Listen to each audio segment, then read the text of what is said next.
નમસ્કાર, શો ટાઈમમાં આપનું સ્વાગત છે। ભાવનગર સિટી પોલીસ દ્વારા રથયાત્રાને અનુલક્ષીને યોજવામાં આવેલ કોમ્બિંગ નાઇટ દરમિયાન 154 લોકોની અટકાયત કરવામાં આવી હતી।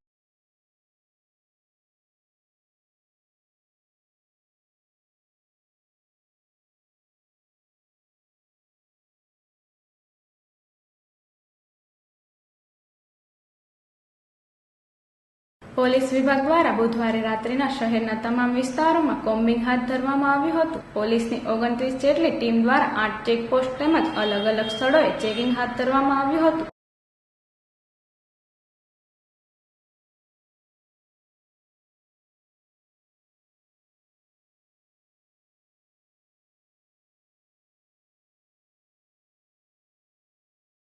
કોમ્બિંગ નાઇટ દરમિયાન પોલીસે ગુનાહિત ઇતિહાસ ધરાવતા 154 જેટલા ઇસમોની અટકાયત કરી હતી।